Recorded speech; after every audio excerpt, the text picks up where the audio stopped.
Neostrata,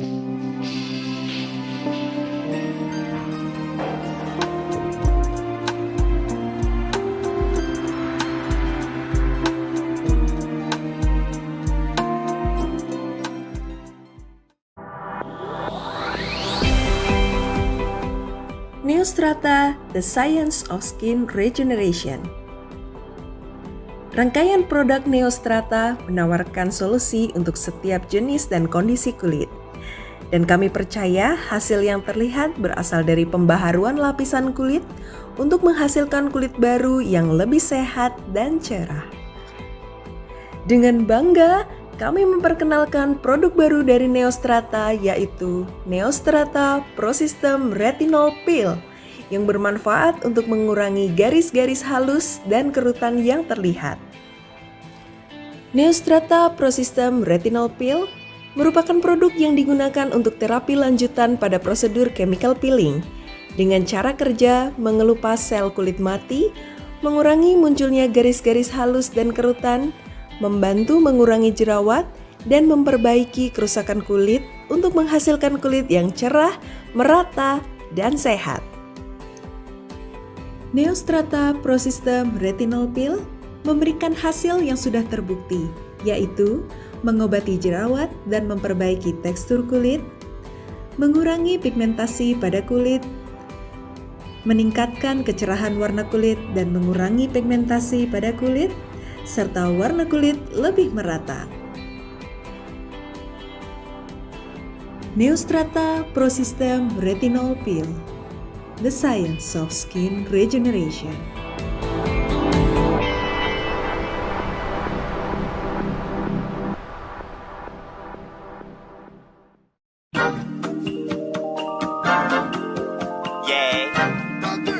Thugger,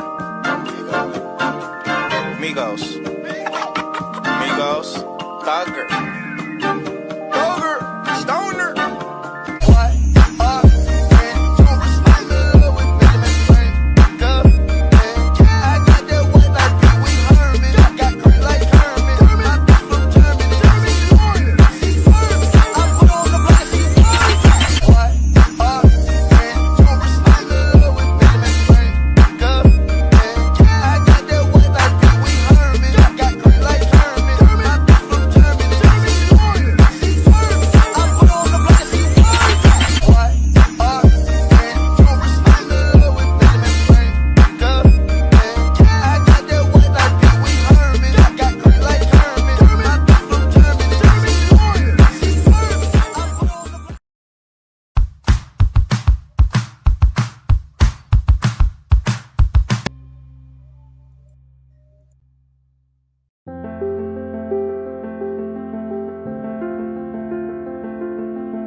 Eko Beauty hadir untuk mengatasi permasalahan kulit Anda. Kulit kering, berkerut, kusam, pigmentasi, dan kulit kurang vitamin. Formulasi unik kolagen ekstrak ikan kod dan Vikua. Itu ada Dr. Laura Desika Kaban, MKet KK SPKK, Dr. Fitriani Nasution M Gizi SPGK, Dr. Almon Wibowo M Biomed AAM. Sesaat lagi kita akan memulai sesi Simpo kedua. Terima kasih.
Baik, kita akan masuk ke sesi simposium kedua.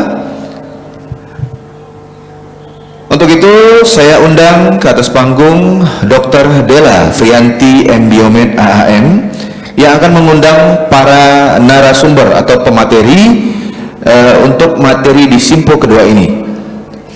Dan di simpo kedua ini nanti ada pertanyaan-pertanyaan langsung. Kita akan memilih yang terbaik lah, pertanyaan terbaik untuk Anda yang ada di ruangan ini. Terima kasih.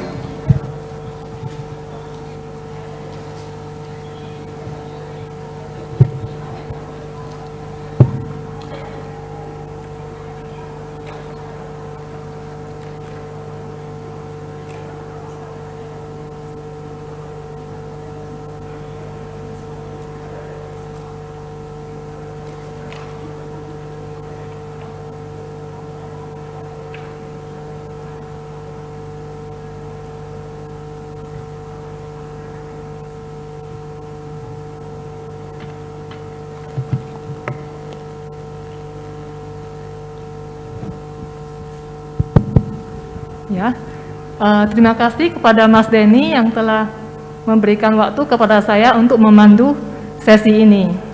Selamat pagi menjelang siang kepada teman-teman, salam sejahtera. Baik semua yang offline maupun yang online. Baiklah, di sesi 2 ini terbagi atas 3 topik yang menarik yang akan dibawakan oleh 3 narasumber kita. Untuk nanti sesi tanya jawab akan dilakukan setelah ketiga topik berakhir. Jadi bagi peserta yang online, pertanyaan dapat ditulis langsung di kolom Q&A dan disebutkan ditujukan kepada siapa. Baiklah, kita memulai topik pertama sesi kedua ini, yaitu glutathione for anti-aging supplementation yang akan dibawakan oleh Dr. Laura Desika Kaban, MKet KK SPKK. Saya bacakan dulu ya CV Dr. Laura. Dr. Laura Desika Kaban, MKet KK SPKK, lahir di Pekanbaru Desember 8, 1977. Mengambil kedokteran di Universitas Kristen Indonesia Jakarta dan mengambil spesialis kulit kelamin di Universitas Sumatera Utara. Organisasi yang diikuti adalah anggota IDI, anggota Perdoski, anggota Iklasi, anggota Study Group of Laser Dermatology, anggota dari Study Group of Cosmetic Medic Dermatology KSDKI. Dan Dr. Laura bertugas di Rumah Sakit Umum Kabanjahe, Tanah Karo, Sumatera Utara sebagai spesialis kulit kelamin di Hermina Hospital Medan dan La Bonita Skin Clinic Medan. Baik, kepada Dr. Laura, waktu dan tempat kami persilakan.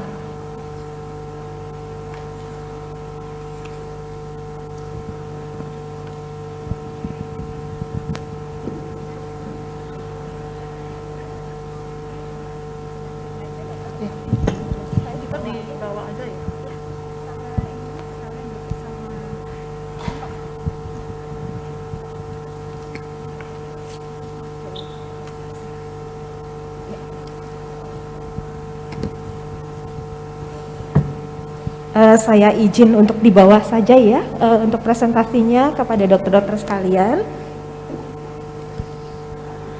Terima kasih kepada Dr. Della sebagai moderator pada siang kali ini, di mana saya juga akan membawakan topik yaitu glutathione sebagai antioksidan yang akan kita bahas pada siang hari ini. Seperti yang sudah diperkenalkan oleh Dr. Della, saya adalah Dr. Laura Desika Kaban, dan nanti kita akan sharing dok tentang antioksidan ini. Mungkin dokter juga punya pengalaman atau ada beberapa yang ingin dipertanyakan, kita akan bahas sesudah presentasi ini. Baik, selamat siang, salam sejahtera bagi kita semua. Adapun topik pada siang ini adalah glutathione for anti-aging supplementation yang akan saya presentasikan. Oke, di sini saya disclosure kepada PT Imetco Jaya, di mana salah satu produknya itu mengandung atau terdiri dari glutathione, yaitu Glubio. Di sini dokter, yang pertama kali kita harus mengerti adalah terdapatnya radikal bebas yang ada di dalam tubuh kita. Jadi mau tidak mau, suka tidak suka, proses penuaan itu pasti terjadi. Yang tidak bisa kita lakukan adalah menghambatnya. Yang bisa kita lakukan adalah memperlambatnya, begitu. Jadi radikal bebas yang ada di dalam tubuh kita ini didapat atau diproduksi terus-menerus di dalam tubuh kita karena sel-sel sendiri juga membantu atau berperan untuk terbentuknya radikal bebas. Jadi radikal bebas itu dia adalah satu senyawa yang tidak berikatan. Jadi dia tidak berikatan, tetapi dia dapat memperburuk jaringan-jaringan yang ada. Dan juga radikal bebas ini sendiri adalah satu respon terhadap rangsangan dari luar, misalnya obat-obatan, makanan, atau nikotin yang terdapat di dalam rokok, maupun polusi, baik udara maupun polusi air. Nah, di sini dokter, radikal bebas ini itu ada, tetapi Tuhan itu hebat memang, karena memang ada yang menghambat pengerusakan yang disebabkan oleh radikal bebas terhadap jaringan, yaitu antioksidan. Antioksidan ini sendiri juga nanti kita pelajari, ada yang dari dalam dan ada dari luar. Sehingga kalau radikal bebas ini dengan antioksidan itu dia tidak balance atau tidak sama, sehingga terbentuk ya gambarannya itu imbalance, radikal bebasnya lebih banyak, maka akan terjadi satu proses oksidatif stres sehingga terbentuklah proses aging atau penuaan. Ini adalah satu konsep yang mau tidak mau kita sebagai dokter itu harus mengerti dan harus tahu, sehingga nanti kalau ada dokter temuin pasien yang katakan, dokter saya nggak mau menua deh pokoknya, ya kita harus jujur bahwa proses penuaan itu pasti terjadi, tetapi kita dapat memperlambatnya sehingga proses itu tidak kelihatan langsung dan menyebabkan ketidaknyamanan.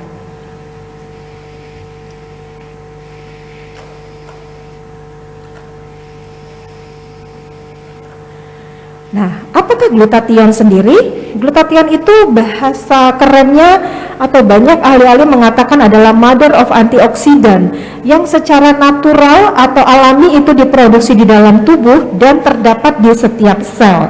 Sehingga kalau glutathione ini tidak ada, maka sel-sel tersebut akan mati, ataupun kalau glutathione ini terdapatnya sedikit, maka fungsi dari sel apapun itu bentuknya itu akan terganggu.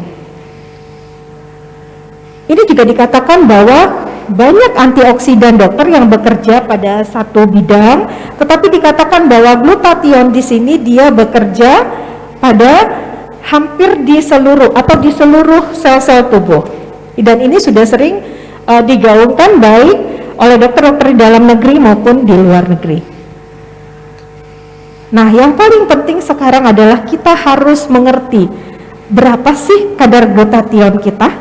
Nah, untuk pemeriksaan itu ada dok, kita dapat memeriksakan di laboratorium yang ada, di Medan juga bisa. Kita melihat kadar glutathione di dalam darah, di mana nilai normalnya adalah 1000 sampai 1900 mikromol per liter.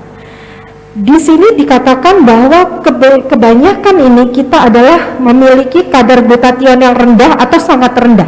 Dikatakan rendah apabila kadar glutathione di dalam darah itu 1100 sampai 1200. Apa yang terjadi kalau level dari glutathione kita itu bermasalah begitu dokter? Akan terbentuk penyakit-penyakit tidak hanya di kulit yang merupakan bagian saya, tetapi di sini banyak dapat terjadi kanser, ada penyakit ginjal sistemik begitu. Nah, kalau di kulit itu sudah pasti, yaitu adanya tampak penuaan yang lebih cepat seperti kulit kasar, adanya garis-garis menua, kulit kusam. Dokter juga pasti sudah banyak yang mengerti. Di sini dokter banyak penelitian yang menyatakan baik di bagian lain, misalnya di Opgene itu memang ditemukan kadar glutathione yang relatif rendah atau rendah terhadap penyakit-penyakit di kandungan ataupun di bagian-bagian kedokteran yang lainnya.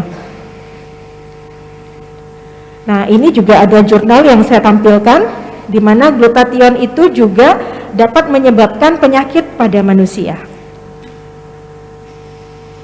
Sekarang kita bisa melihat dok, seperti yang saya sampaikan tadi, bahwa sama seperti radikal bebas yang berasal dari luar tubuh eksogenus dan dari dalam tubuh endogenus, antioksidan sendiri juga dapat kita temukan baik di dalam tubuh yaitu endogenus maupun yang dari luar. Artinya dia tidak diproduksi di dalam tubuh sehingga kita harus menggunakan suplemen.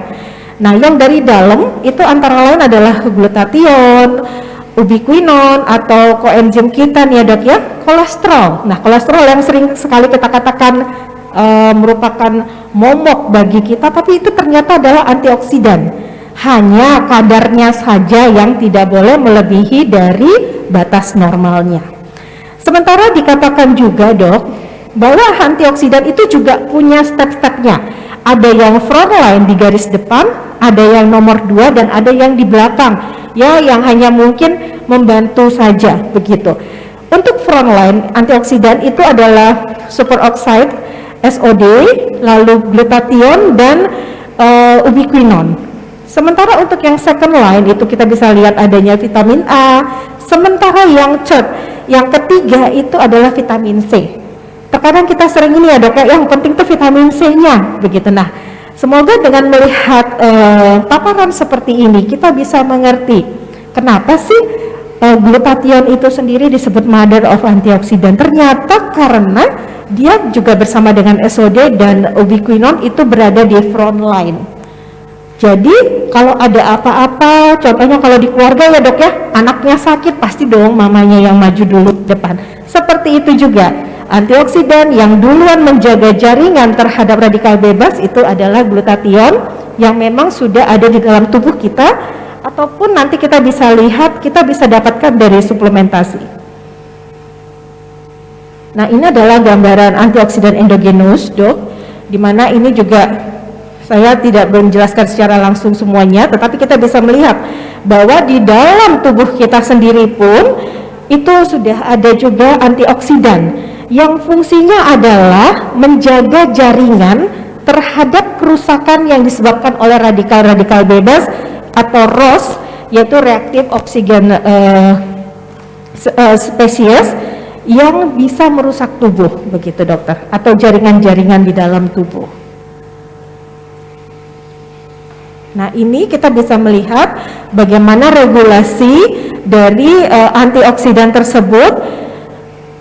Di sini kita bisa melihat bahwa dari selulernya ini adalah menunjukkan bahwa ada peranan dari vitamin C, ada peranan dari glutathione yang menunjukkan seperti tadi dokter, level-levelnya itu ada terhadap radikal-radikal bebas.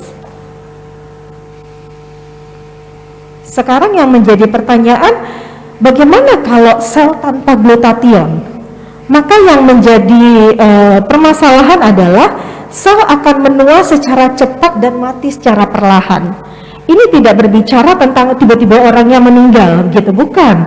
Tetapi orangnya akan mengalami kerusakan jaringan, baik sistemiknya atau kalau di saya, ini bagian saya di kulit, akan tampak penuaan dini.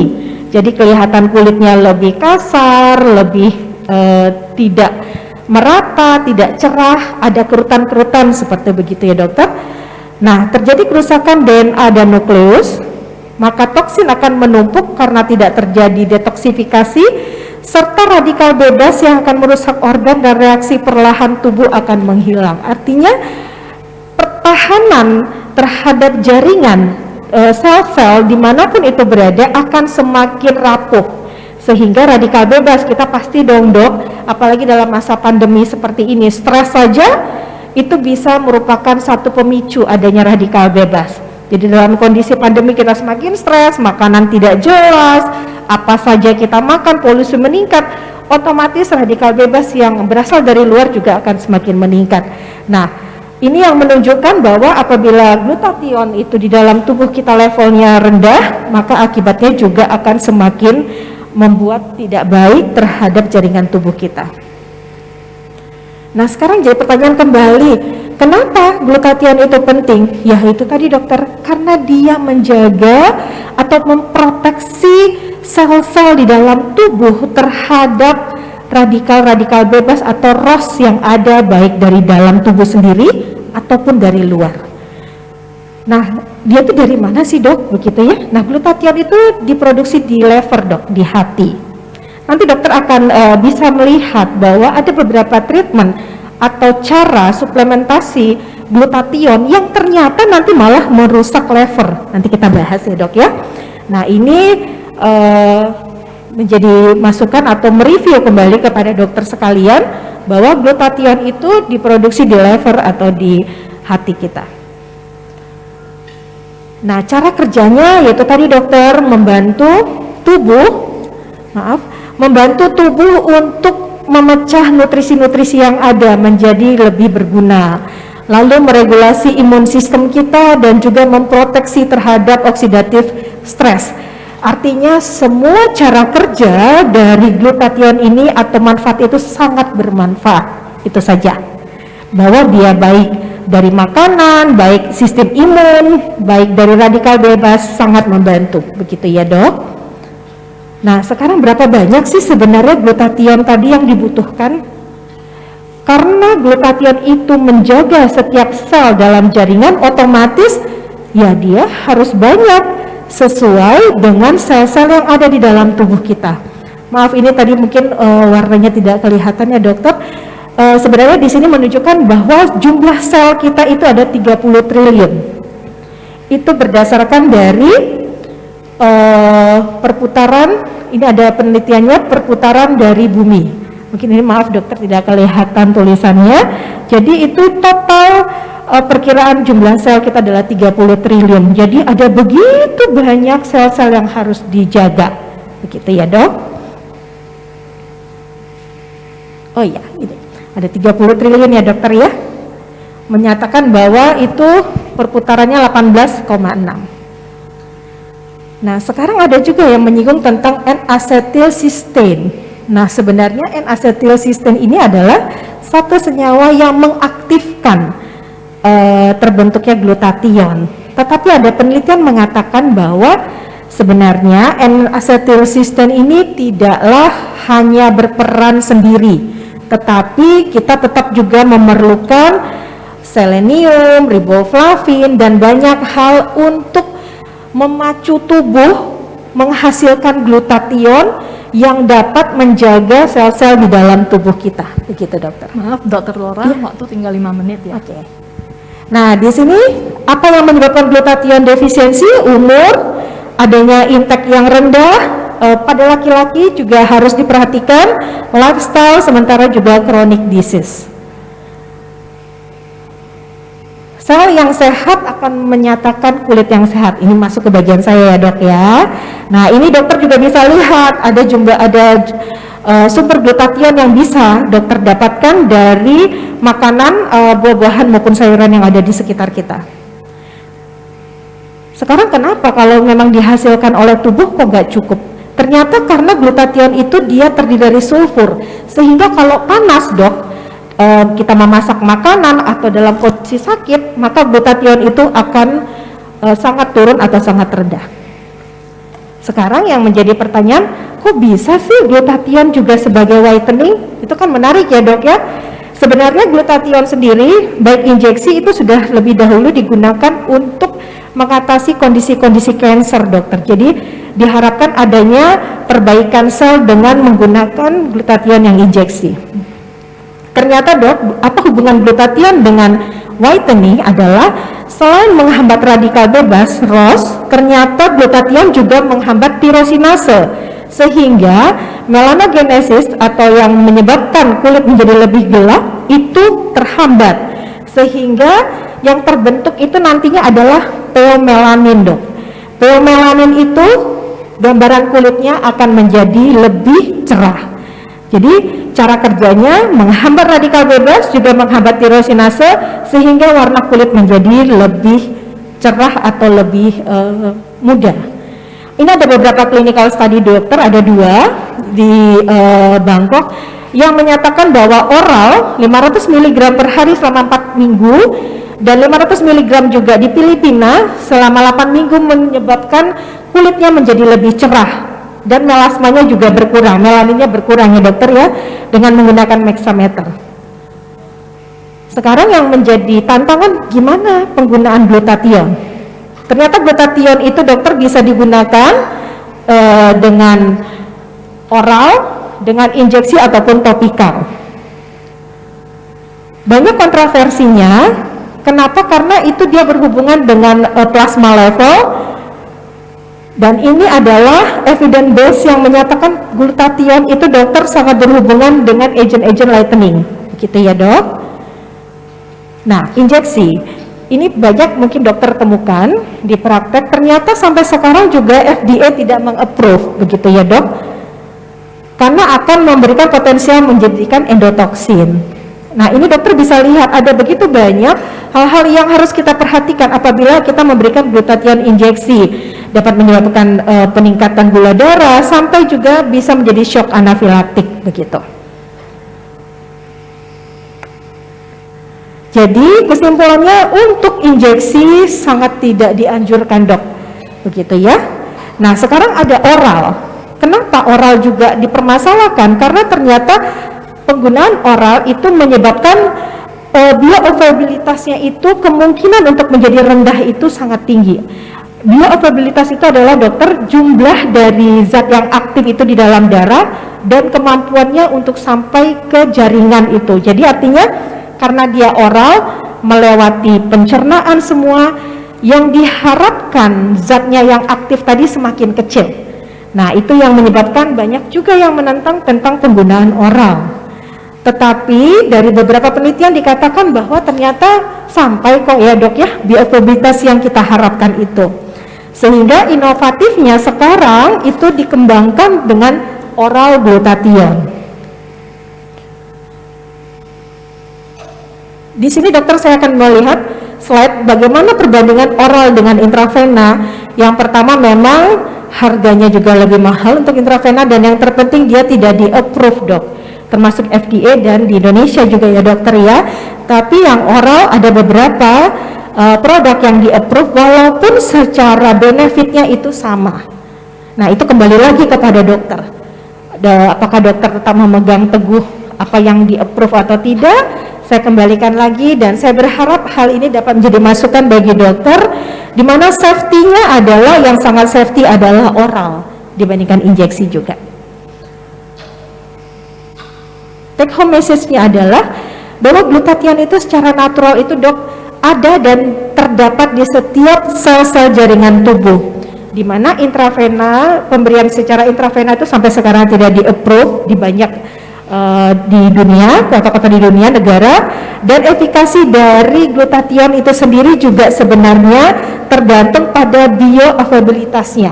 Tetapi dari penelitian yang tadi sudah saya sampaikan bahwa ternyata cukup, bahwa bioavailabilitas tadi dengan harapan yang kita harapkan sebagai antioksidan maupun sebagai lightening agent itu didapatkan. Sebelum berakhir, saya di sini akan membahas tentang Glubio, di mana ini juga memiliki bioavailabilitas yang tinggi. Jadi artinya dengan penggunaan oral, harapan untuk sebagai antioksidan dan sebagai lightening agent itu bisa ya dokter, dengan pemberian 1 kapsul per hari, dan juga dapat pada masa-masa COVID ini juga dapat diberikan 2 kali 2 kapsul per hari. Diberikan pagi sebelum ataupun sesudah makan. Keunggulannya adalah salah satu produk Jepang yang dipasarkan di Indonesia, memiliki bioavailabilitas yang tinggi, lalu juga dia dari beberapa penelitian didapatkan hasil yang maksimal, juga dapat digunakan oleh golongan vegetarian dan allergen free, serta sudah memiliki BPOM dan halal, serta dia masing-masing stripnya itu memiliki strip sehingga dapat terhindar dari oksidasi. Baik, terima kasih dokter. Demikian paparan saya tentang glutathione sebagai antioksidan. Saya berharap bahwa materi ini dapat membantu dokter-dokter sekalian dalam praktek dan bisa mempertimbangkan penggunaan glutathione di dalam prakteknya sehari-hari. Selamat siang, salam sejahtera dan salam sehat bagi kita semua. Terima kasih. Terima kasih Dr. Laura atas presentasinya yang sangat menarik dan tepat waktu. Jadi kita tahu sekarang bahwa glutathione itu sangat penting ya bagi tubuh. Glutathione adalah, kesimpulannya, glutathione adalah mother of antioksidan dan diproduksi secara alami oleh tubuh dan bekerja di hampir seluruh sel tubuh. Dan glutathione berfungsi menjaga sel-sel di dalam tubuh terhadap radikal bebas dan juga dapat menghambat enzim tirosinase sehingga warna kulit menjadi lebih cerah ya dok. Jadi untuk mendapatkan glutathione yang paling aman itu adalah dari oral. Jadi diharapkan ke teman-teman sejawat juga tidak melakukan injeksi yang belum memiliki izin baik dari FDA maupun dari BPOM. Baik, begitu kesimpulannya ya Dr. Laura. Oke, sekarang kita lanjutkan ke topik yang kedua yang akan dibawakan oleh Dr. Fitriani. The impact of omega-3 deficiency on health and update of testing to supplementation. Saya bacakan dulu ya, CV Dr. Fitriani Nasution MGizi SPGK. Pendidikannya spesialis ilmu gizi klinik di Fakultas Kedokteran Universitas Indonesia Jakarta. Lalu pada 2013 menamatkan Magister Gizi Klinik Fakultas Kedokteran Universitas Indonesia Jakarta. Dan terakhir 2005 sampai 2010 yang terakhir 2014 sampai 2016 spesialis ilmu gizi klinik Fakultas Kedokteran Universitas Indonesia Jakarta. Pengalaman kerjanya yaitu sebagai Sekretaris Departemen Ilmu Gizi Fakultas Kedokteran USU Medan, Dokter Spesialis Gizi Klinik di RS Universitas Sumatera Utara Medan, Dokter Spesialis Gizi Klinik di RS Columbia Asia Medan, Dokter Spesialis Gizi Klinik di Klinik Medanika Medan, dosen di Departemen Gizi Fakultas Kedokteran USU Medan. dan juga Kepala KSM Gizi Klinik di Rumah Sakit USU Medan. Kepada Dr. Fitriani Nasution, kami persilakan untuk membawakan presentasinya. Terima kasih, Dok.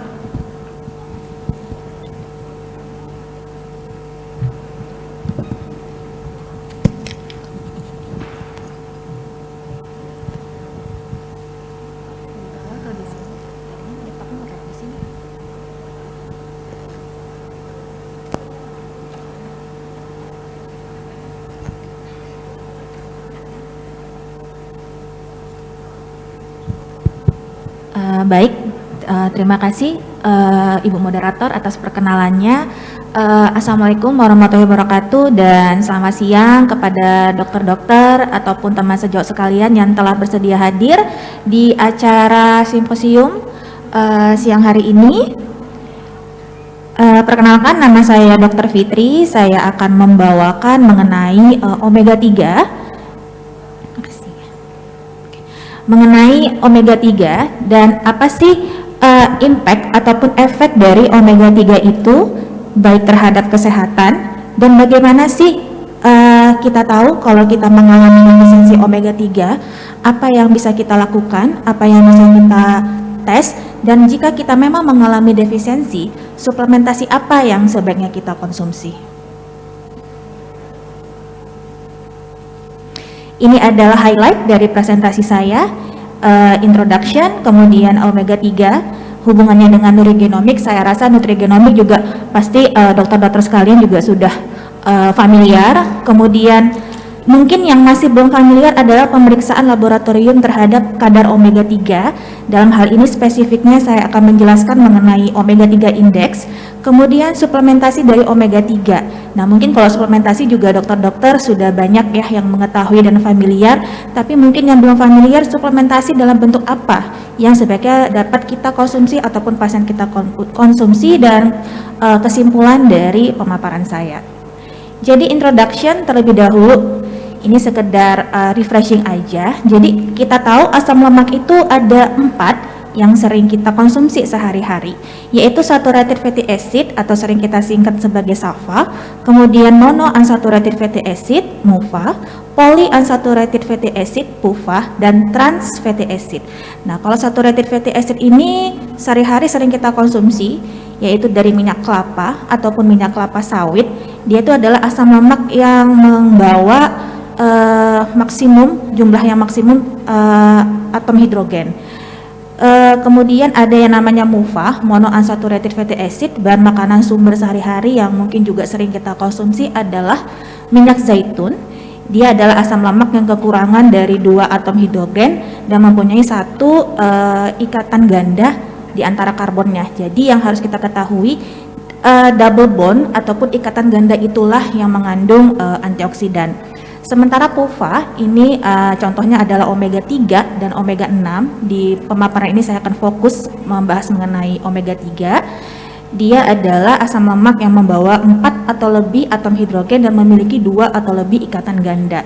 Sementara kalau trans fatty acid ini, dia terbentuk dari hasil pemasakan ataupun dari hasil industrial. Jadi trans fatty acid ini yang sering kita ketahui sebagai lemak yang tidak sehat ataupun jahat, ya. Nah, ini review dari omega 3. Jadi omega 3 itu sebenarnya nggak cuman EPA dan DHA, ada yang namanya ALA. Jadi ALA nanti bisa diubah menjadi EPA dan DHA, namun dalam jumlah yang kecil. Sebenarnya di tubuh kita sendiri pun kita bisa menghasilkan omega 3, EPA DHA, tapi jumlahnya sangat kecil sehingga bisa disebut omega 3 ini adalah asam lemak esensial yang harus diperoleh dari diet ataupun dari suplementasi. Manfaatnya sangat banyak, dia juga berperan di membran sel, berperan sebagai antiinflamasi dan juga sebagai viskositas, perkembangan otak, healthy aging, kemudian untuk pertumbuhan dari janin ya ataupun fetus. Nah, ini adalah biosintesis dari PUFA, omega 3 dan omega 6. Bisa dilihat pada awalnya itu omega 6 dan omega 3 itu biosintesisnya mengalami yang namanya desaturasi dan elongasi. Pada awalnya sebelum dia berubah menjadi asam arahidonat, omega 6 berubah menjadi asam arahidonat dan omega 3 berubah menjadi EPA, itu mereka mengalami proses dengan enzim yang berbeda. Nah, ketika sudah berubah menjadi asam arahidonat dan EPA, itu dia akan bersaing karena dia berprosesnya itu membutuhkan enzim yang sama. Untuk itulah makanya kita tidak boleh terlalu banyak mengkonsumsi salah satunya, antara omega 6 dan omega 3 harus dalam jumlah yang seimbang.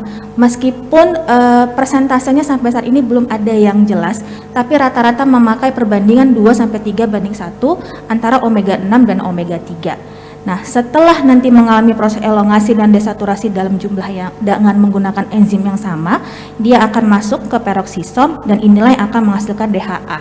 Di mana senyawa-senyawa yang dihasilkan oleh omega 3 dan omega 6 ini, ada yang namanya tromboksan, likotrien, resolvin, dan neuroprotektin. Nah, kalau misalnya omega 6 yang sebelah sini itu menghasilkan senyawa-senyawa yang sifatnya proaritmia, vasokonstriksi, dan proinflamasi. Sementara kalau yang omega 3 dia menghasilkan senyawa yang anti aritmia, vasodilatasi, dan yang paling penting adalah sebagai antiinflamasi. Tapi di dalam tubuh kita tuh membutuhkan semua senyawa itu, asalkan dalam jumlah yang seimbang.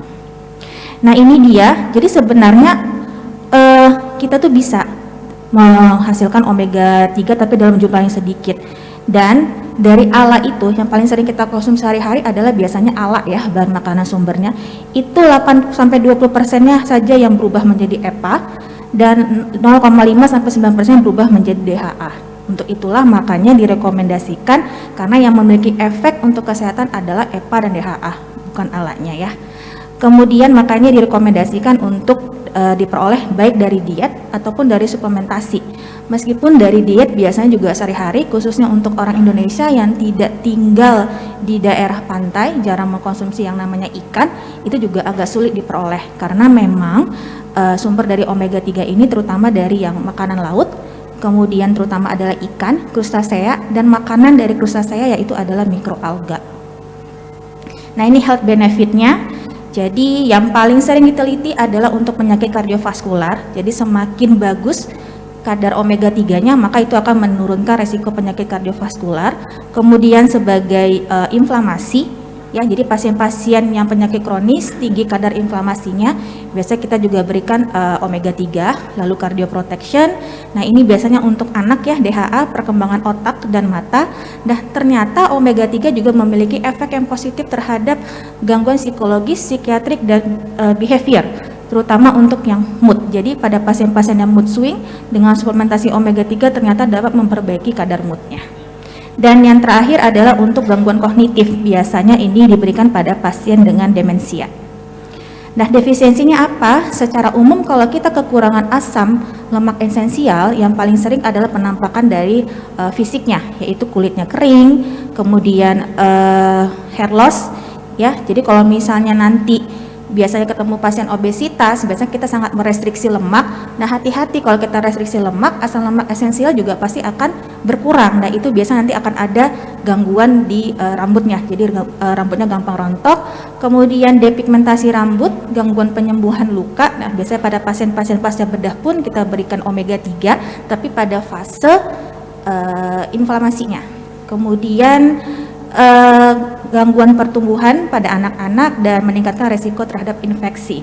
Nah, ternyata sebagian besar ya dosis rekomendasinya adalah kan EPA-DHA ini 250 mg berdasarkan WHO dan European Food Safety Authority. Ternyata sebagian besar tidak mencukupi asupan ataupun rekomendasi dari omega 3. Nah, bagaimana dengan nutrigenomik? Nah, nutrigenomik ini adalah studi yang berfokus terhadap interaksi antara gen, diet, faktor lifestyle, dan juga kesehatan. Jadi, kalau nutrigenomik ini dia berfokus terhadap bagaimana diet itu berinteraksi terhadap gen dan bagaimana impactnya terhadap kesehatan dan performance. Jadi dia menilai efek dari variasi genetik terhadap respon diet ataupun respon diet terhadap ekspresi gen.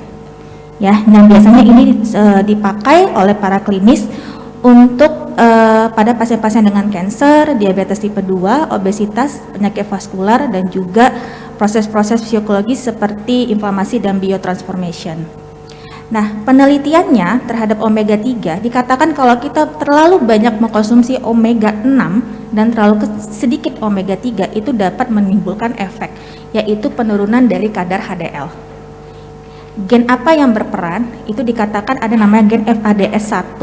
Dia ini berperan untuk produksi enzim yang disebut sebagai fatty acid desaturasi, di mana enzim ini berperan sebagai rate limiting enzim yang mengubah omega 6 dan omega 3 yang berperan pada inflamasi dan respon imun. Dikatakan kalau ada variasi di gen ini, maka dia berhubungan dengan intake omega 6 dan omega 3 dan berhubungan dengan kadar HDL. Jadi dikatakan kalau misalnya memiliki variasi genetik ini, maka kadar HDL-nya menjadi lebih rendah jika kita mengkonsumsi omega 6 yang terlalu tinggi. Nah, itu pasti akan meningkatkan resiko penyakit kardiovaskular. Seperti kita ketahui, HDL itu berperan untuk membawa lemak di peredaran darah untuk disimpan. Nah, ini dia.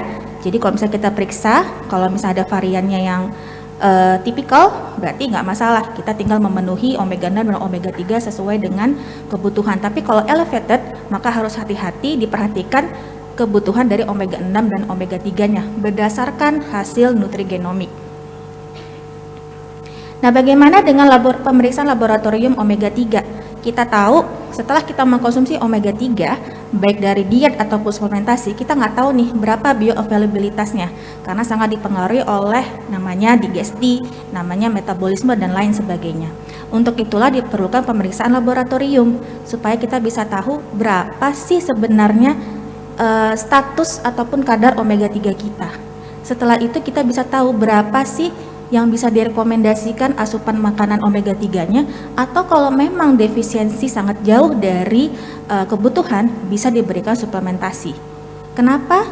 Karena kalau kita hanya menilai dari asupan makanan, itu bukan indikator yang cukup, karena kalau makanan kayak sekarang aja mungkin kita udah lupa nih kemarin kita makan apa, ya kan? Kemudian kalau kita bisa lihat, kalau kita tanya ke pasien, biasa Bapak Ibu kalau makan ikan berapa gram? Ya, pasien juga lupa, karena ada perbedaan persepsi antara dokter dan pasien. Jadi memang tool yang paling tepat adalah memeriksakan laboratorium untuk mengetahui berapa sih kadar omega 3 kita sebenarnya. Nah, ini dia. Jadi bisa dulu sih sering diperiksa dengan plasma dan fatty acid. Namun biasanya ini tidak menggambarkan pola makan dalam jangka waktu yang panjang, hanya dalam jangka waktu yang pendek. Nah, yang terbaru adalah kita bisa melihat fatty acid dari eritrosit, karena dia menggambarkan pola asupan makanan yang lebih panjang lagi, yaitu sekitar 120 hari, karena kan umur eritrosit adalah sekitar 120 hari. Dari sini kita bisa lihat apa itu namanya omega 3 index, di mana omega 3 index itu menggambarkan berapa sih jumlah EPA dan DHA di membran eritrosit. Jadi kita bisa tahu berapa sih kadar EPA dan DHA kita di jaringan. Nah, omega 3 index ini bisa kita ambil dari yang namanya dry blood spots, biasanya dengan fingertip aja kayak kita periksa HB. Nah, ini dia, kalau kita sudah mengetahui kadar ataupun omega 3 index, kita bisa melihat atau mengetahui berapa status dari omega 3 kita. Ini menggambarkan kadar EPA dan DHA di jaringan, menggambarkan status kesehatan kita, menggambarkan apakah kita memiliki faktor resiko terhadap penyakit kardiovaskular, dan juga untuk neurokognitif, di mana asam lemak itu ada 64, ya, ada 64 asam lemak di eritrosit dan 3 diantaranya adalah EPA dan DHA. Berapa sih targetnya untuk menurunkan resiko penyakit kardiovaskular? Waktu tinggal 5 menit ya. Oke. Adalah 8%. Oke, ini menurut penelitian, jadi target value-nya adalah 8 untuk kadar omega 3 dan untuk status inflamasi sekitar di bawah dari 3. Nah, ini hasil-hasil yang bisa didapatkan, jadi kadar berapa asam lemaknya, sumber asam lemaknya, berapa indeks massa tubuhnya, omega 3 indeksnya, berapa rasio omega 6 dan omega 3, berapa indeks asam palmitat adalah lemak jenuh, ya. Kemudian rasio dari AA dan EPA, kemudian indeks dari trans fatty. Dari situ kita bisa tahu apakah kita balance, semi balance atau unbalance, dan berapa sih suplementasi ataupun dosis yang kita direkomendasikan, dan apakah perlu dilakukan monitoring ataupun rekomendasi monitoringnya. Nah, ini dia kadar-kadar asam lemak yang bisa kita peroleh jika kita melakukan pemeriksaan, ya, baik omega 3, omega 6, cismufa, SAFA dan juga trans fatty acid. Kemudian sumber-sumber makanannya, ya, omega 3 dan omega 6. Kalau misalnya sudah bagus, tinggal kita pertahankan saja dari bahan makanan sumber. Namun jika kurang, bisa kita tingkatkan, atau kalau misalnya kelebihan bisa kita kurangi. Bisa dilihat dari bahan makanan sumbernya.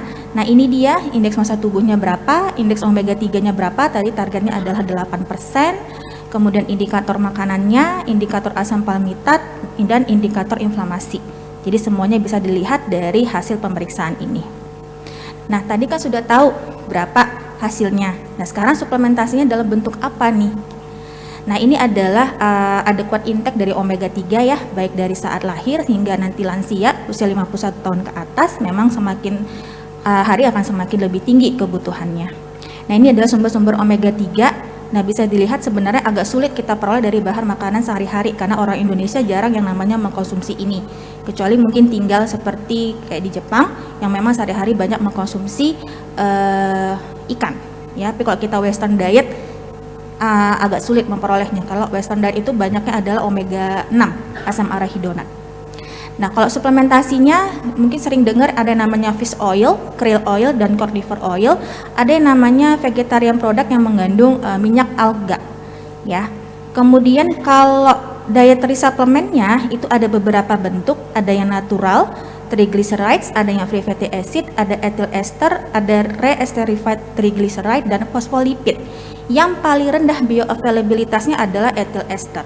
Sementara fosfolipid dikatakan paling tinggi bioavailabilitasnya, bahkan lebih tinggi dari omega 3 yang dari minyak ikan. Kalau sehari-hari kita sering perolehnya adalah dari minyak ikan, ternyata fosfolipid itu lebih tinggi lagi dan sumbernya adalah dari krill oil salah satunya. Apa itu krill oil? Krill oil itu bentuknya seperti udang, ya, banyak sekali spesiesnya. Tapi spesies yang paling di sumbernya adalah Euphausia superba, ya. Ini dia dikatakan Antarctic krill. Jadi ini merupakan spesies yang paling dominan dari krill ini sendiri. Dia sumber natural dari EPA DHA. Ternyata selain mengandung EPA DHA, dia juga mengandung fosfolipid, kolin, dan juga astaxanthin. Nah, kita tahu astaxanthin sifatnya adalah sebagai sebagai antioksidan. Nah, kalau yang namanya fish oil itu tidak mengandung astaxanthin, ya. Ini adalah komponen utama dari krill oil dan fish oil. Bisa dilihat perbedaannya. Kalau krill oil dia mengandung EPA DHA, fosfolipid, dan kolin, dan astaxanthin. Sementara fish oil dia mengandung omega 3, EPA DHA, dan mengandung trigliserida. Nah, ini adalah jumlahnya baik krill oil ataupun konsentrat krill oil, ya. Nah, apa sih fosfolipid ini? Fosfolipid ini dia, kita tahu sel itu kan bilayer, jadi juga mengandung fosfolipid, jadi dia tergampang untuk masuk ke dalam sel. Untuk incorporation itu lebih gampang ke dalam jaringan. Jadi dengan jumlahnya sedikit saja ternyata lebih efektif dalam menaikkan kadar omega 3. Nah, ini dia. Jadi ada yang omega 3 berikatan dengan fosfolipid, ada yang omega 3 berikatan dengan trigliserida. Di mana yang kalau mengandung fosfolipid dia lebih mudah dikenali oleh dinding sel tubuh karena strukturnya sama-sama mengandung fosfolipid, sehingga dia lebih gampang masuk dibandingkan yang mengandung trigliserida. Nah, ini kolin sifatnya untuk kognitif dan juga sinyal nerve. Ini salah satu yang terkandung di krill oil. Ini dia. Ya, bisa untuk fungsi otak, kesehatan jantung, juga untuk liver health. Nah, astaxanthin kita tahu Dok jadi Fitri, waktu hampir habis ya. Sebentar sedikit lagi boleh, Dok? Nggak sampai 5 Boleh, menit. Jadi astaxanthin ini sifatnya sebagai antioksidan. Kita tahu tadi krill oil bentuknya seperti krustasea warna merah. Nah, warna merah itulah yang mengandung astaxanthin. Ya, sifatnya juga sebagai antiinflamasi. Nah, ini beberapa penelitian omega 3 di krill oil dikatakan dengan dosis yang lebih kecil dibandingkan fish oil ternyata memiliki ternyata lebih efisien, sama-sama bisa menaikkan kadar omega 3. Kemudian ini hubungannya dengan omega 3 indeks, ternyata dibandingkan antara krill oil dan fish oil yang lebih tinggi sampai 2 kali menaikkan omega 3 indeks adalah suplementasi krill oil dibandingkan dengan fish oil. Nah, ini beberapa benefit lain dari krill oil. ya untuk kaheksia, CRP ternyata dia menurunkan CRP adalah marker dari inflamasi, kemudian dapat meningkatkan HDL, menurunkan inflamasi, memperbaiki fungsi imun dan lain sebagainya.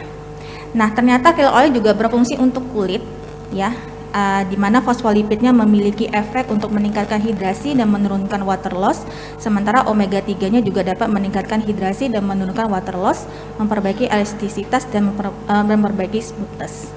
Nah, ini rekomendasi dosis untuk menaikkan kadar omega 3 indeksnya, targetnya adalah 8%, disesuaikan dengan berat badan dari pasien. Nah, ini adalah kesimpulan saya. Jadi omega 3 memiliki berbagai macam efek kesehatan. Kalau kita ingin mengetahui apakah kita beresiko memiliki kadar HDL rendah, kita bisa melihat ataupun mengambil tes nutrigenomik, ya, supaya kita tahu berapa sih kadar omega 3 kita yang tepat, ataupun suplementasi dosis omega 3 yang tepat. Kalau kita ingin mengetahui berapa sebenarnya kadar omega 3 dalam tubuh kita bisa melakukan tes laboratorium. Dan di mana suplementasi yang diberikan direkomendasikan adalah krill oil. Ternyata bioavailabilitasnya lebih tinggi dibandingkan fish oil. Dia juga memiliki sifat sebagai antioksidan karena mengandung astaxanthin. Juga adanya kolin untuk perkembangan otak dan nerve signaling sebagai antiinflamasi, imunitas, menaikkan kadar HDL dan memperbaiki kadar trigliserida, dan dapat meningkatkan omega 3 indeks. Sekian dari saya, terima kasih. Ya, terima kasih Dr. Fitri atas presentasinya. Jadi dari presentasi ini kita dapat mengambil kesimpulan bahwa tubuh kita juga dapat menghasilkan omega 3, tapi dalam jumlah yang sedikit ya, Dok. Jadi dianjurkan untuk suplementasi baik dari diet maupun dari suplemen. Jadi untuk mengetahui berapa dosisnya atau apakah kita ada kekurangan omega 3 dapat diperiksa di laboratorium. Jadi bisa diputuskan berapa dosis yang dibutuhkan. Dan yang dianjurkan adalah omega 3 dalam bentuk krill oil, ya, karena bioavailabilitas tubuh lebih bagus terhadap krill oil daripada fish oil. Baiklah, mari kita beri aplaus pada Dr. Fitriani. Terima kasih, Dok. Kita lanjut ke topik yang ketiga ya, yang agak lain, yaitu injection technique from different pillar rheology yang akan dibawakan oleh Dr. Almond Wibowo. Saya bacakan terlebih dahulu CV-nya ya, Dok. Dr. Almond Wibowo adalah alumni Fakultas Kedokteran Universitas Diponegoro Semarang, lalu alumni Pasca Sarjana Universitas Udayana Bali Anti-Aging Medicine, dan telah mengikuti puluhan training di dalam maupun di luar negeri. Di antaranya tahun 2008 Aptos NC Red Cross Australia by Kilin 10, kemudian 2013 Advanced Laser Course Turki Istanbul, 2014 Liposuction and Laser Assisted Lipolysis Training Slovenia, 2016 Anatomy Academy Advanced Anatomy Workshop Singapore by Dr. Wolfers Wu, kemudian ada 2017 AMWC, lalu yang 2016 International Swam Anti-Aging Exhibition 2016 di Jakarta, dan 2018 itu filler presentation South Korea. Maaf, itu adalah sebagai speaker ya, Dr. Almond. Untuk speaker dan lecture-nya juga telah dilakukan secara nasional dan internasional, yaitu 2018 filler presentation, 2017 filler and botox training session di Bangkok di Bangkok, Thailand. Baiklah, kepada Dr. Almond kami persilakan waktu dan tempatnya untuk membagikan presentasinya.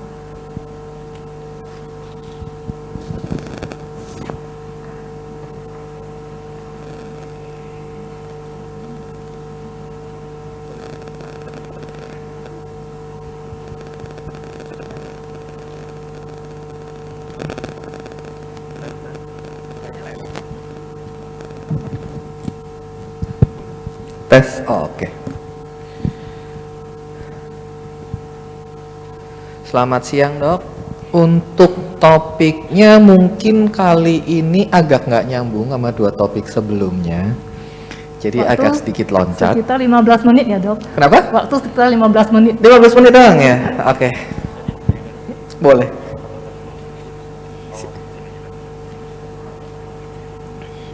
Oke.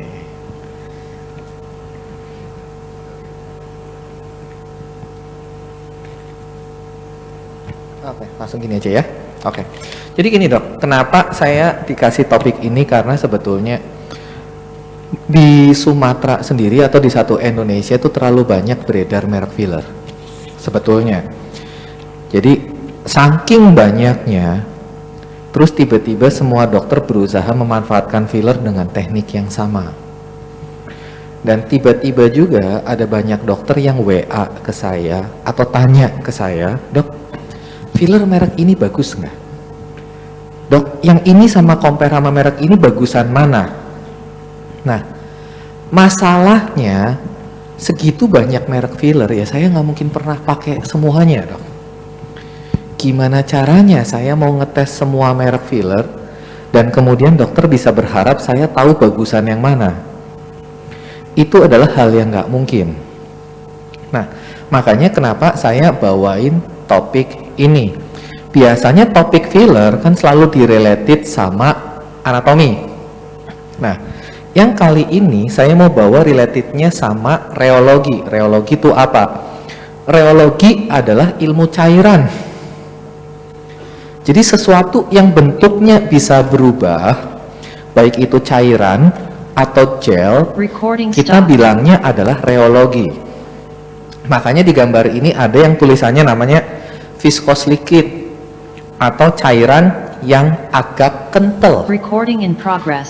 Dan sampai ke karet pekat. Jadi semua bentuk yang bisa berubah itu adalah namanya ilmu reologi. Nah, pentingnya di mana? Pentingnya nanti kita pakai di filler.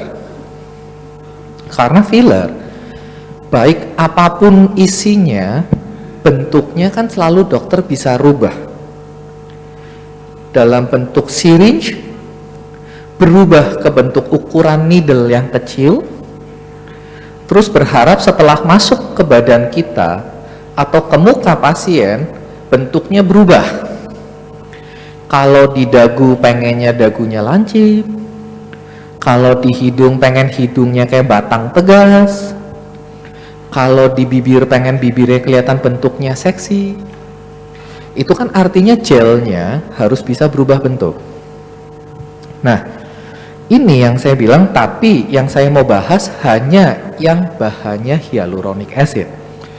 Karena kalau kita ngomong filler, filler dibagi jadi 3 kelas. Non permanen, salah satunya adalah hyaluronic acid. Kelas semi permanen, contohnya adalah Radies, Elance dan kawan-kawan. Dan kelas permanen, nanti contohnya adalah Aquamid, silikon dan kawan-kawan. Jadi kalau pasien bilang, dok saya takut disuntik filler, pasien mikirnya ke silikon, ya silikon emang salah satu bagian dari filler, tapi beda kelas. Kelasnya adalah kelas permanen. Hyaluronic acid adalah yang kelasnya paling bawah, non permanen.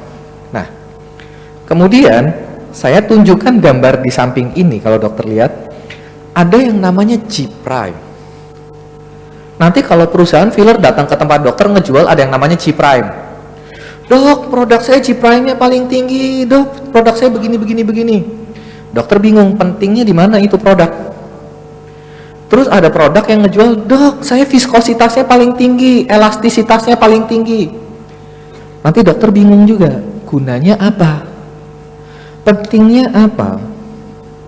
Nah, yang saya pentingkan di sini, dokter harus tahu, tiap produk yang G' tinggi, nanti punya fungsi sendiri. Viskositas tinggi punya fungsi sendiri dan viskositas rendah punya fungsi sendiri. Contohnya G' tinggi adalah di gambar yang warna biru yang atas. Itu kalau dokter suntikan gel. Yang namanya G' atau tingkat kekerasan tinggi, artinya setelah produk dokter suntikan, produk itu sama sekali tidak bisa berubah bentuknya. Jadi dokter pencet, dia bertahan, dokter stretching, dia bertahan, dokter twist atau dokter puter-puter, juga produknya tidak akan mengalami yang namanya perubahan bentuknya. Itu G' tinggi. Nah, ada produk dengan viskositas tinggi atau elastisitas tinggi. Itu contohnya kayak dokter mainan squishy. Boneka di tangan, dokter squishy atau stress ball. Dokter taruh di tangan, dokter pencet, dia berubah bentuk kan? Tapi setelah tangannya dokter buka, bentuknya balik ke seperti semula. Jadi dia bisa berubah bentuknya, tapi selalu kembali ke bentuk aslinya. Itu adalah produk dengan elastisitas tinggi. Kalau produk dengan elastisitas rendah, contoh di gambar itu adalah kalau dokter mainan Play-Doh atau malam. Dokter keluarkan bentuknya bulat, dokter pencet, dia gepeng. Pencetannya dokter buka, dia tetap gepeng, dia nggak bisa berubah lagi. Itu elastisitas rendah. Nah, nanti fungsinya di mana? Cara pakainya jadi beda. Dok, nyuntik filler kan sebetulnya teknik secara garis besar cuman ada dua. Yang pertama pakai sharp needle mentok ke tulang, itu pertama.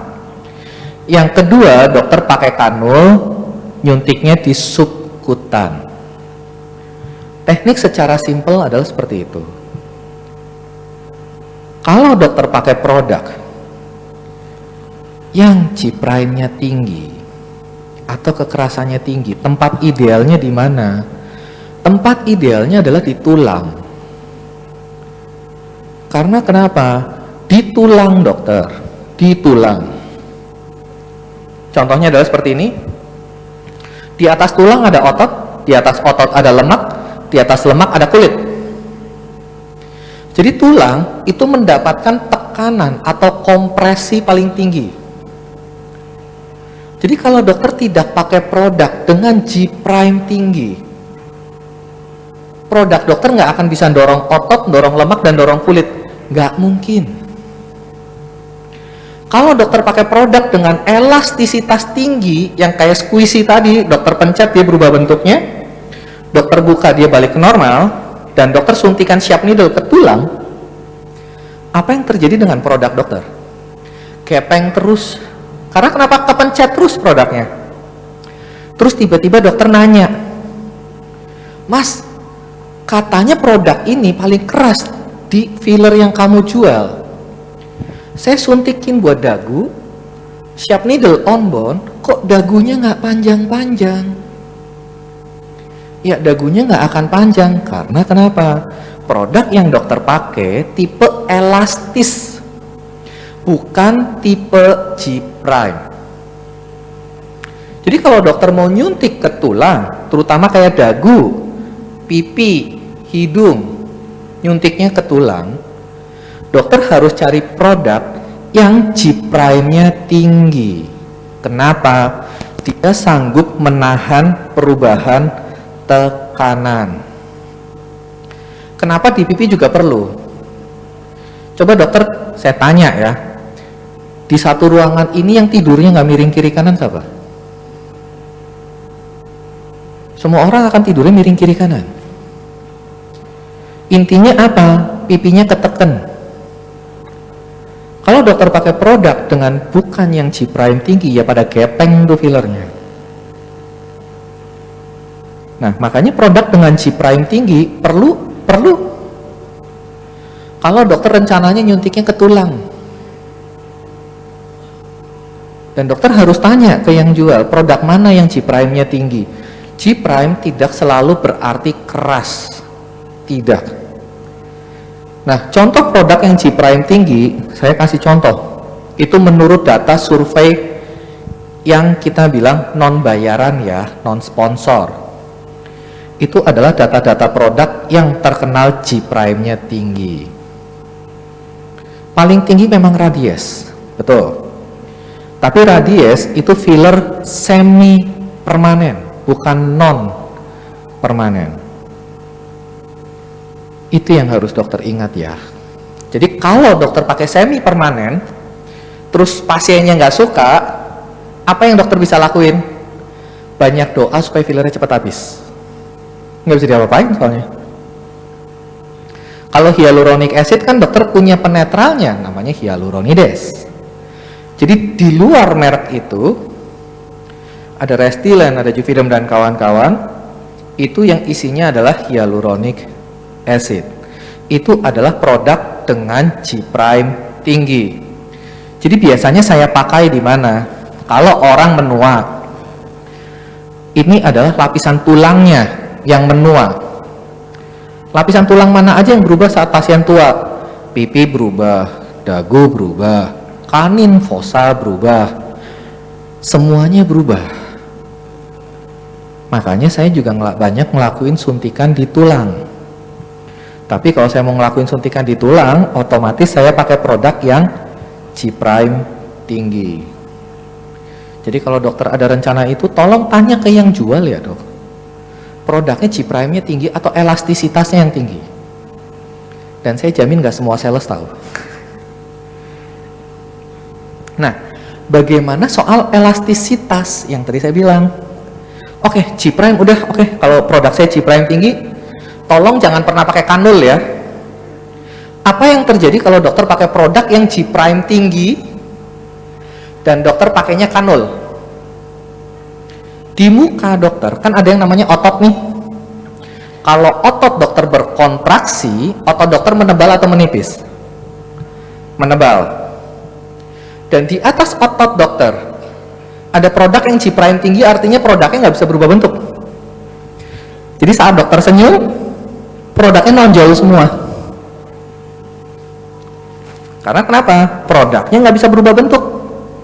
Jadi produk G' tinggi terlarang untuk dokter kanulin. Nah, terus bagaimana kalau saya pencintanya kanul? Dokter berubah dari produk yang G' tinggi, cari dengan produk yang namanya produk elastik. Jadi produk elastik adalah produk untuk penggunaan kanul. Jadi ada produk untuk kanul, ada produk untuk sharp needle on bone. Jangan dituker-tuker. Karena kenapa? Hasilnya remuk nanti. Contoh yang tadi saya udah bilang, produk dengan elastik tinggi adalah produk yang kayak squishy. Dokter pencet, bulat. Dokter suntik bulat, dokter genggam, kepeng. Genggamannya saya buka, bulat lagi.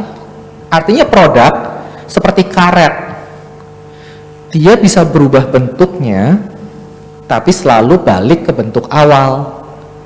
Tapi kalau produk yang non elastik itu kayak minyak goreng, kayak lotion, pencet ngumpul, diobok-obok-obok nyebar.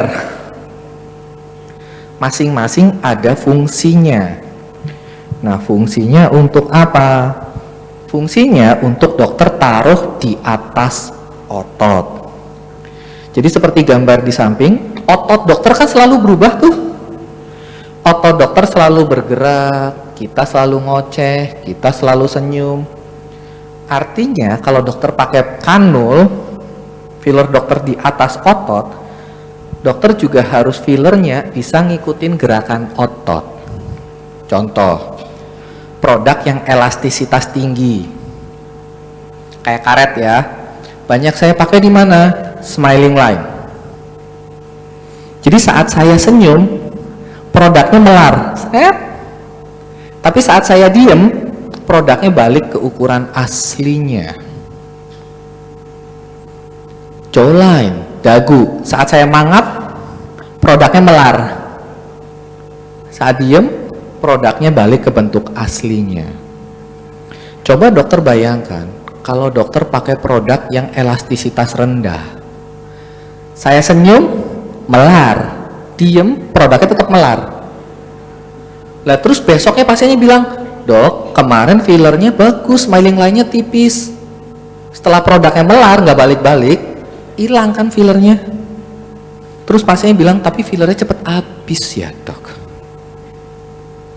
Ini gimana? Katanya dokter bilang fillernya tahan 8 bulan, tahan setahun. Ini baru 2 bulan garis senyum saya keluar lagi. Ini contoh banyak kejadian di mana dokter kalau nge-filler kantong mata pasien, pakai filler yang empuk apa filler yang keras? Yang empuk kan? Terus 2 bulan dokter ngelihat pasien dokter kantong matanya kesannya balik lagi kan? Itu bukannya hilang, enggak. Fillernya berubah bentuk.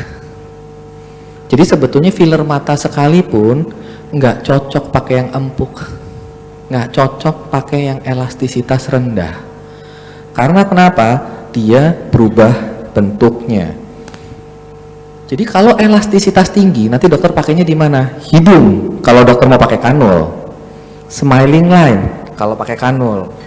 Marionette, jawline, chin, kalau dokter pakai kanul. Terus kalau produk dengan elastisitas tinggi, rendah, untuk di mana? Yang artinya produknya bisa spread, bisa nyebar rata. Pipi, dahi, pelipis, bibir, leher. Artinya apa? Tempat yang kulitnya tipis dan nggak boleh cendol. Itu boleh dokter pakai elastisitas rendah. Nah, terus oke, itu secara teori. Itu kan secara teori nih. Terus bagaimana pengaplikasiannya? Saya cuma selalu bilang, suntikan saya bagi jadi 2, sharp needle sama kanul. Sharp needle artinya suntikannya ke tulang. Saya pakai untuk apa? Ngebenerin struktur tulang yang kurang atau struktur tulang yang mulai berkurang karena aging. Suntikan subkutan adalah suntikan yang mengisi lemak. Artinya untuk apa? Pasien yang lapisan lemaknya kurang atau yang lapisan lemaknya mulai pecah. Ngisi lemak ya dok. Jadi kalau dokter, kita ngebayangin aja ya. Pasien dokter datang, cita-cita pengen tirus, bisa dengan filler? Bisa. Sharp needle atau kanul? Jawabannya cuma satu, sharp needle. Karena kenapa? Kanul itu ngisi lemak. Orang pengen tirus, lemaknya dikurangin. Tapi pakai filler, lemaknya dokter tambahin. Makanya beda fungsi. Pasien berikutnya saya bagi jadi 2. Pasien yang muda dan pasien yang tua. Yang muda itu jarang banget yang namanya butuh lemak. Pasien masih muda, rata-rata lemaknya masih penuh, masih utuh, kecuali kurang gizi. Pasien masih muda, datang ke klinik dokter biasanya keluhannya cuma satu, dok, saya pengen kelihatan lebih cantik, pengen kelihatan lebih feminim, pengen kelihatan lebih menarik. Yang bikin dia nggak menarik rata-rata apa? Rata-rata kurang tulang.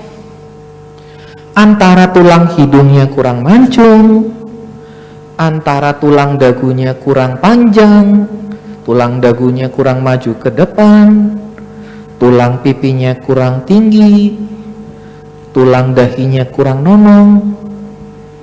Semua kan jawabannya dari sana. Kalau orang muda, semua kebutuhannya tuh rata-rata strukturnya yang kurang. Dan yang saya bingung adalah kalau dikanulin mau ngapain? Yang kurang kan struktur tulangnya, bukan struktur lemaknya. Makanya biasanya pada pasien muda, saya lebih banyak pakai sharp needle ke tulang. Artinya apa? Mau nggak mau saya pakai produk yang G-prime-nya tinggi. Itu doang. Saya jarang pakai kanul untuk pasien muda karena lemaknya kebanyakan udah penuh. Beda ceritanya pada pasien yang tua. Ini adalah contoh mertua saya. Jadi fotonya boleh saya pakai. Kalau orang tua yang usianya udah 60, semuanya kurang. Tulangnya aging, yang tadi tulangnya besar mulai mengecil, jadi struktur tulangnya habis. Kemudian lapisan lemaknya juga mulai berubah, facial fat pad-nya mulai nggak rata. Nggak ratanya bagaimana facial fat pad-nya? Ini struktur tulang yang tadi saya bilang, bone aging mulai dari 30, 40, 50. Dokter lihat, tulang pipi mengecil, tulang hidung mengecil, tulang orbital rim mengecil, jadi bolongannya membesar, tulang dagu memendek, tulang rahang memendek. Jadi kalau struktur tulangnya kagak dibenerin, gimana caranya pasien yang tua dokter bikin kelihatan lebih muda? Nggak mungkin. Kalau semuanya dokter kanulin, dokter cuma ngebuletin muka pasien, digendutin. Nah, ini struktur lemaknya, fat pad layer. Kemarin di workshop saya udah bahas. Fat pad layer saya bagi jadi 3 area. Sentral itu letaknya di mana? Di antara 2 kantus mata. Kantus mata adalah ini tempat belek, dokter. Tarik garis ke bawah, itu central part. Medial part adalah di antara mata dokter, dan lateral part adalah di samping mata dokter. Bagian sentral dan lateral, lemak dokter selalu habis, selalu mengalami yang namanya fat atrophy. Tapi di lapisan middle dokter, di mata ke bawah, fat dokter selalu hipertrofi, selalu nambah. Makanya kalau dokter tua keluhannya adalah cabi di sini dan cabi di sini, karena itu adalah lapisan lemak yang nambah. Nah, kalau dokter mainan filler dengan teknik kanul subkutan, artinya dokter mau ngisi filler untuk lemak kan? Dokter mau ngisinya area yang mana? Cuman boleh yang lateral sama yang sentral. Tapi lucunya kebanyakan di kita ngisinya di sini. Contoh, tear trough, kantong mata. Itu bagian middle atau bagian mana? Emang kalau dokter tua, lemak kantong mata dokter nambah atau berkurang? Nambah. Dan dokter isinya filler pakai kanul di kantong mata kan? Yang artinya dokter tambahin lagi lemaknya. Pipi dokter, lemak di sininya nambah, diisi lagi pakai filler kanul, ngisinya di lemak. Artinya apa? Dokter tambahin lagi lemaknya. Terus tiba-tiba pasiennya bilang, dok kalau saya senyum kok makin cabi. Ya iyalah, orang lemaknya ditambah pakai filler, ya gimana nggak cabi? Terus tiba-tiba bilangnya, oh ini overfill syndrome, sindrom kebanyakan filler. Enggak, placement atau penempatan fillernya salah. Bukannya nggak boleh di filler loh bagian tengah sini, tapi bagian tengah sini kalau pas pasien aging, penempatan filler idealnya nggak di lemak, idealnya di tulang. Karena kenapa? Filler dokter pakai untuk struktur, bukan untuk ngisi lemaknya. Itu konsepnya. Jadi boleh kanul dengan produk yang elastis di bagian lateral, boleh di bagian sentral, boleh.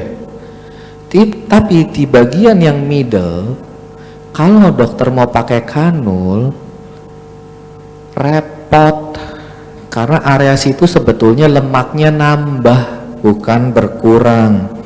Jadi kalau dokter tambahin lagi, makin berat. Ini contohnya.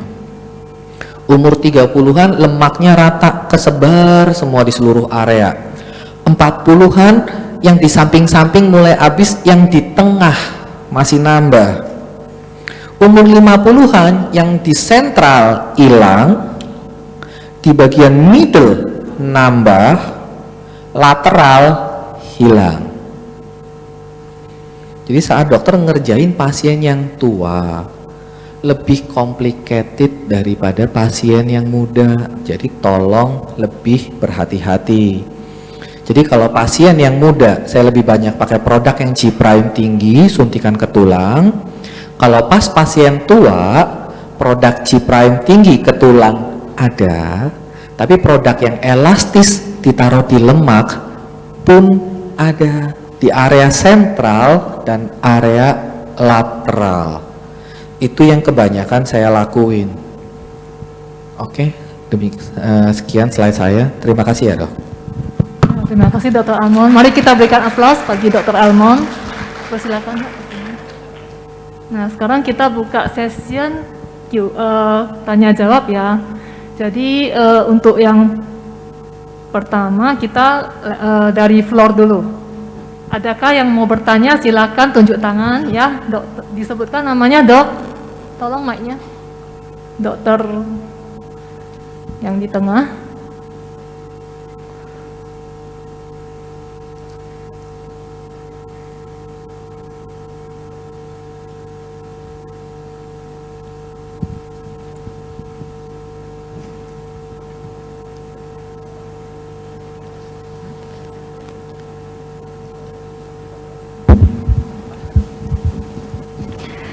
Selamat siang, dokter. Saya Dr. Iyo Iko Rasaki, mau menanyakan yang pertama kepada Dr. Laura Desika Kaban. Dokter, saya mau menanyakan masalah penggunaan glutathione tadi. Tidak bisa dipungkiri bahwa di luar klinik sekalipun sudah banyak sekali beredar untuk glutathione injeksi. Itu sudah banyak sekali beredar. Kendalanya adalah ketika pasien sudah datang dengan riwayat sudah sering injeksi glutathione. Kemudian kita berikan pemahaman mengenai glutathione yang oral, dokter. Pastinya pasien akan menanyakan bagaimana efektivitasnya. Artinya biasanya ini akan menjadi terapi suportif untuk penggunaan kosmetik yang whitening. Pertanyaan saya dokter, biasanya produk dengan bioavailabilitas tinggi tadi akan mencapai tingkat efektivitas tingginya itu sekitar berapa lama ya dokter? Jadi walaupun dia memang sebagai terapi suportif, kira-kira untuk efektivitasnya dia berapa lama ya dokter? Oke, itu pertanyaan saya ya dokter, terima kasih. Kemudian pertanyaan saya yang kedua untuk dokter Almond Wibowo, dokter, penggunaan filler tadi, dokter, yang dokter sebutkan tadi, ada yang G prime, kemudian ada yang elastik tinggi, dokter, yang tadi. Biasanya pasien-pasien yang sudah shopping klinik, dokter, artinya dia sudah sering sekali melakukan filler yang kemungkinan besar tidak sesuai mungkin penempatannya seperti yang dokter sebutkan tadi. Apakah ada jangka waktu untuk kita biarkan dulu dokter, atau bisa langsung kita koreksi ketika kita sudah tahu ini adalah salah penempatan? Seperti itu. Itu pertanyaan saya. Terima kasih dokter, selamat siang. Ya, baik, terima kasih atas pertanyaannya. Dokter IQ ya? Dokter Iyo Iko Rasaki. Iyo Iko Rasaki ya. Pertama ditujukan ke Dokter Laura ya, bagaimana produk glutathione yang availabilitasnya tinggi itu efektivitasnya berapa lama dok?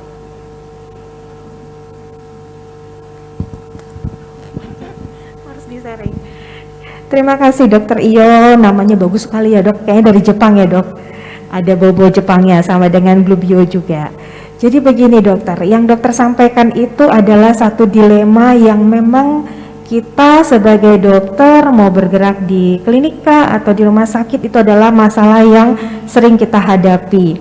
Sekalipun regulasi untuk injeksi glutathione baik FDA maupun BPOM tidak ada, tapi kita tidak bisa menutup mata bahwa dimanapun itu ada ya dok. Jadi kita nggak bisa tunjuk-tunjukkan, akhirnya nanti jadi berantem. Nah, yang ada kalau saya sendiri di tempat saya berpraktek, itu adalah kita pertama pegang prinsip dulu.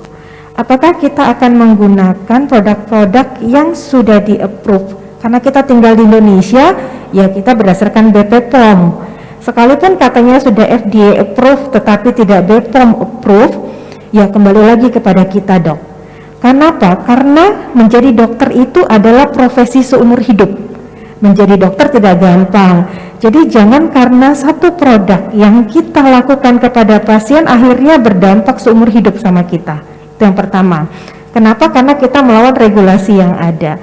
Nah, kalau kita didatangin pasien yang memang sudah shopping klinik atau dia sudah mendapatkan benefit dari glutathione injeksi, karena mau tidak mau kita juga harus sadar, dokter, bahwa benefit dari injeksi glutathione itu memang ada. Kenapa? Karena untuk pasien-pasien kanker sendiri memang digunakan. Itulah awal penggunaannya, bahwa digunakan dengan kanker, lalu dilihat kenapa kulitnya bagus, akhirnya diteliti dan ternyata memang ada juga efeknya ke kulit. Hanya ada satu penelitian yang menyatakan, Dok, bahwa yang menjadi dasar tidak di-approve-nya intravena glutathione ini, ternyata dari hasil penelitian itu mengalami kerusakan lever. Glutathione sendiri itu kan diproduksi di hati. Pemberian intravena kemungkinan besar memaksa hati itu untuk menghasilkan glutathione juga atau memproduksi. Jadi itu tadi tidak di-approve FDA karena adanya endogenous menjadi kerusakan di dalam. Itu ya, dokter ya. Nah, saran saya mungkin bisa menjadi masukan bagi dokter untuk klien-klien di dokter yang sudah terbiasa dengan injeksi glutathione, mungkin bisa kita sarankan injeksi dari antioksidan yang memang sudah di-approve BPOM. Ada beberapa vitamin C, begitu ya, Dok, karena tadi juga kan vitamin C adalah lini ketiga, dan kita tahu juga dia juga berpengaruh untuk lightening agent, jadi dokter bisa mengarahkan ke sana. Nah, untuk bioavailabilitas oral itu dari penelitian yang ada, dokter, penggunaannya itu adalah 4-8 minggu dengan pemberian 500 sampai dengan 1000 mg. Nah, jadi tidak ada salahnya juga dokter menyarankan untuk pemeriksaan glutathione darah, tetapi kalaupun pasiennya tidak mau, dokter bisa memberikan 1 kaplet per hari, dan kita dari penelitian dikatakan hasil yang didapat itu 4 minggu dan bisa dilihat sampai ke 8 minggu. Walaupun dokter, arti bioavailabilitas pada injeksi itu adalah 100%. Jadi dokter juga harus sampaikan bahwa kalau pasien sudah terbiasa dengan injeksi, lalu kita ganti dengan oral, otomatis responnya memang pasti ada berbeda. Nah, di sini saya berharap kepintaran ya, kemampuan kita mengedukasi dari pasien supaya efek sampingnya tadi itu tidak sebanding dengan hasilnya. Begitu, semoga berguna ya, dokter, jawabannya. Terima kasih. Ya, terima kasih Dr. Laura. Bagaimana Dr. Ijo? Jelas ya. Dan pertanyaan kedua ke Dr. Almond ya. Oke, Dok, jadi gini, ini agak dilema ya. Sebetulnya idealnya fillernya harus dibuang dulu. Idealnya. Tapi kan repotnya kalau kita hilangin dulu, nanti pasien jawabannya adalah, sayang dok, udah bayar yang sebelum-sebelumnya. Terus untuk dihilangin butuh waktu seminggu untuk dokter bisa suntik ulang. Dan kadang setelah dihilangin pasiennya hilang, nggak balik lagi. Nah, makanya kalau saya sendiri menilai, saya juga namanya pasien tuh isinya shopping dokter, nggak ada pasien yang loyal 100%, itu jarang. Jadi biasanya saya evaluasi dulu mukanya. Kalau mukanya masih dalam tahap normal, dalam artian tidak kelihatan aneh, biasanya saya timpa ulang dengan produk yang lebih proporsional, dengan produk yang lebih ideal. Tapi kalau memang mukanya sudah terlihat aneh, contoh dagunya terlalu panjang dan bulat, otomatis saya hilangkan dulu. Contoh hidungnya sudah terlalu lebar, saya harus hilangkan dulu. Contoh pipinya, kalau senyum udah terlalu cabi dan udah terlalu tinggi, ya otomatis saya pasti hilangkan dulu. Karena kalau sudah salah posisi seperti itu dan salah bentuk seperti itu, dokter nggak akan bisa koreksi dengan penambahan filler lagi. Jadi filler yang lamanya memang harus dibuang dulu. Jadi dokter buang, tunggu 4 hari paling cepat, idealnya 1 minggu, baru dokter bisa isi ulang. Semoga membantu ya dok. Terima kasih penjelasannya Dr. Amon, Dr. Iyo sudah ya, sudah puas. Oke, untuk satu pertanyaan lagi ya, berhubung waktu terbatas karena kita mau, ini ada pertanyaan dari online juga. Ya, ada satu peserta lagi dari si floor, ada dari ruangan ini. Adakah lagi yang mau bertanya, dokter? Baik, kalau tidak ada, saya lanjutkan pertanyaan dari peserta online ya, ditujukan ke Dr. Laura. Sebenarnya pertanyaannya ada 3, cuman yang 2 itu tadi mirip-mirip dengan pertanyaan Dr. Iyo tadi, mengenai injeksi glutathione juga. Dan ini yang dari Dr. Anissa Karismawati, ditujukan ke Dr. Laura, bagaimana penggunaan glutathione oral untuk busui? Apakah ada efek sampingnya terhadap bayi atau akan diserap dalam ASI ibu? Terima kasih, dok.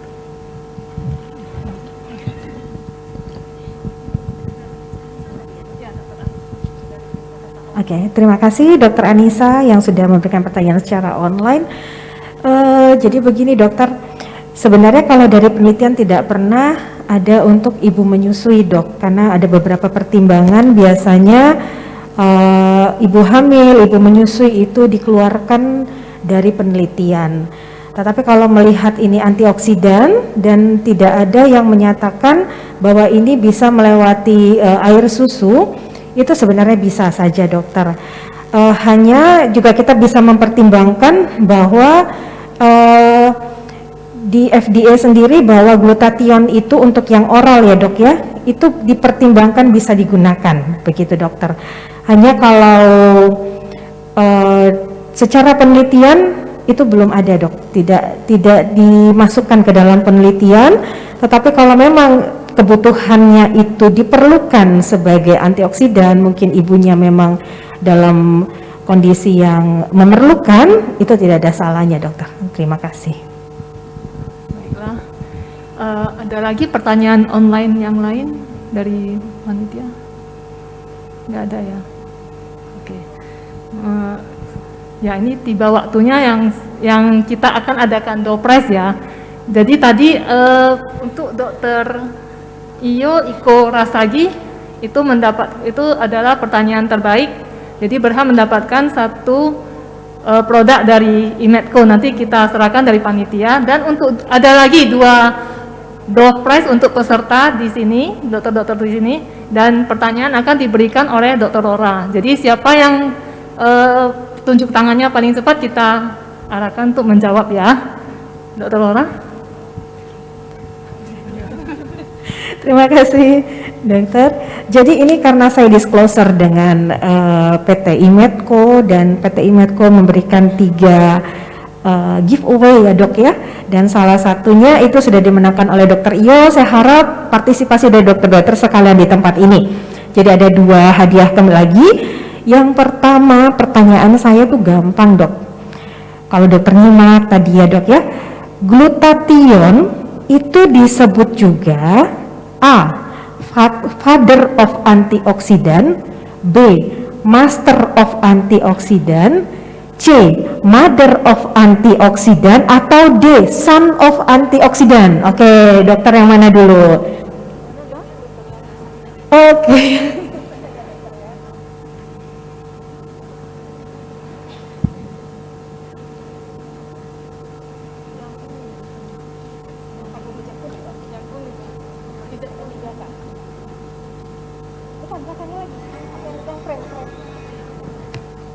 Oh, yang paling belakang yang nunjuk ya dok. Duluan, iya dokter yang dekat tembok tiang. Perkenalkan diri dulu, nama saya Dr. Margaret Aritonang. Jawabannya Mother of Antioxidant. Oke, beri aplaus dulu. Terima kasih dokter sudah menyimak. Dan pertanyaan kedua yang terakhir adalah, Thank you. berapakah nilai normal dari glutathione di dalam darah? Ya. Oke, dokter. Yang baju hijau ya. Oke, baju hijau ya dok. Nilai normal yang bisa kita lakukan pemeriksaan di laboratorium.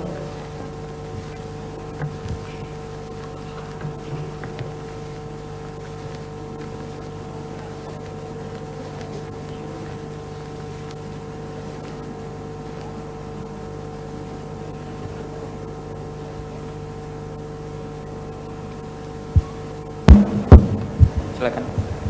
Terima kasih dokter.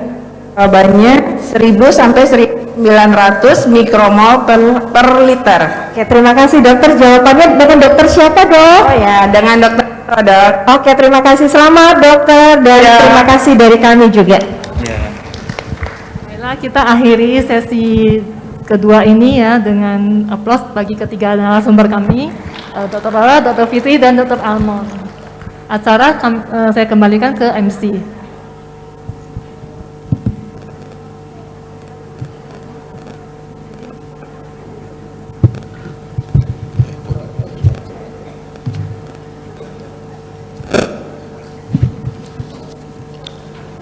Baik, terima kasih buat pemateri kita di sesi Simpo kedua. Dan untuk selanjutnya kita akan memberikan plakat kepada para narasumber. Terima kasih buat kepada Dr. Laura Desika Kaban, Dr. Fitriani Nasution, Dr. Almond Wibowo. Di mana? Di moderator memberikan plakat dulu.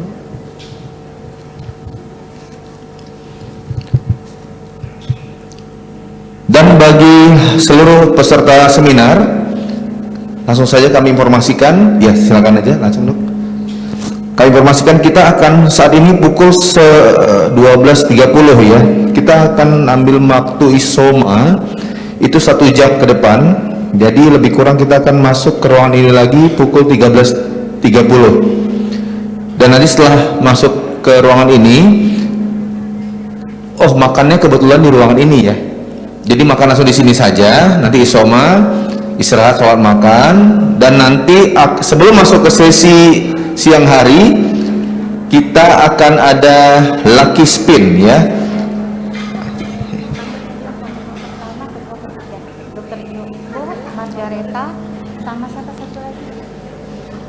Gini aja.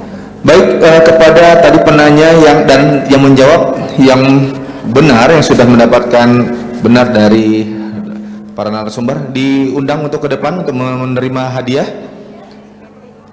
dari PT Imidco ya dok ya. Kepada 3 dokter yang sudah memberikan pertanyaan dan juga menjawab pertanyaan tadi,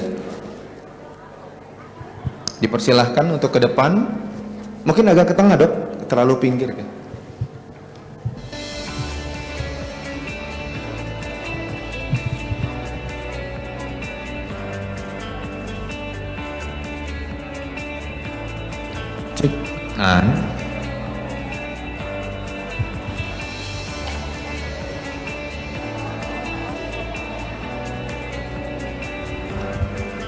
Merchandise dari Imidco.